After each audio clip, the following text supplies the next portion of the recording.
Okay, guys, I'm going to run through real quick rosters and transactions. This is especially important at the beginning of the year as we transition from spring training to a regular roster. Because of the way we do the sim, normally you have a day between the end of spring training and the start of opening day to move guys down without having to deal with waivers, but because of how fast we simmed through there, we lost that day. Therefore, if anybody stuck anybody on waivers that they didn't want on waivers, I went ahead and moved them off and didn't expose them to waivers. All right, so let's talk about what we're talking here. In spring training, you can have up to 60 players here. That's players on the left side of the number. And then 25 is the roster limit for the regular season. September call-ups, that goes to 40. And in the playoffs, it's 25 as well. So we need to get this down to 25. Some players are easy to just drag and get rid of. So let's take a look here, and I'm doing the expos, but this is a test file, so Mark, don't worry, I'm not doing anything to your actual real players. So if you've got Justin Asterisk, it means you're on the roster. It means you can move. I don't know whether he would actually be on the roster or not, but because he's a simple asterisk, I can just move him down. Now I'm down to 37. So now I'm going to move some other guys, and there's a couple of things I have to worry about. I have to worry about this upward arrow here, which means he has right to refuse minors. It doesn't mean he will. It means he has the right to refuse it if he wants. And then out of minor league options, you absolutely cannot be moved without being exposed to waivers.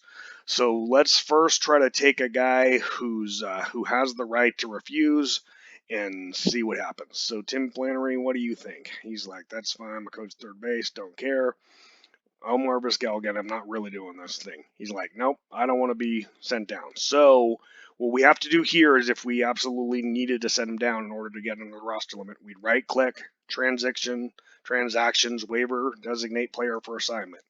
So what it does is it puts him on waivers, and it puts him here designated for assignment. He's here on waivers for 3 days. When you're on waivers, that means you're here on the waiver wire. Any team can claim you, including the human and the CPU teams. It goes through a whole giant process for that, but that you're exposed to waivers. It's a good way to try to dump a guy if you're trying to get rid of his salary. Sometimes somebody will claim him, and it gets rid of your salary completely. You're not doing it all. Once they've cleared waivers, then they can be moved down here to AAA. If they have right to refuse, sometimes they still will, and at that point you got to cut them or trade them or do something with them. This normal limit is 10 days. In our league, it's 31 because we have 30-day sims. If we did 10, we'd have a bunch of guys being stuck in the middle of sims having to be dealt with. So this is set to 31 days. So this is the process for getting down to get guys off of the lineup and to get them into here.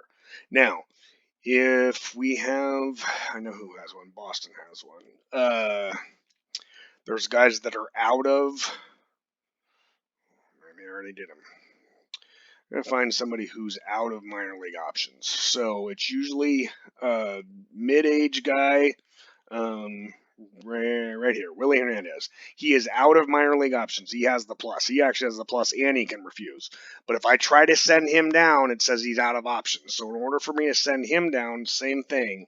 I've got to send him through and designate for assignment.